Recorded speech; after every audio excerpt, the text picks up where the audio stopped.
श्री स्वामी समर्थ मंडळी. तर आज ना खूप दिवसातून आजीबाईची जाऊबाई आलेली होती गावातली. मग काय, मग त्यांच्या चालू होत्या मनमोकळ्या गप्पा. गप्पामध्ये दुसरं काय असणार तुम्हाला तर माहीत आहे, एकमेकीचे घराणे. आणि हा तर बायांचा जन्मसिद्ध हक्कच आहे.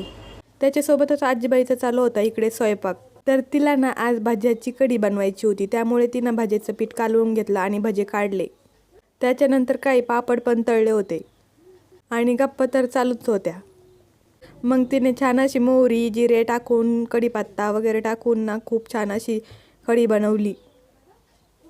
आणि कढी खाण्याचे सुद्धा भरपूर फायदे असतात बरं का.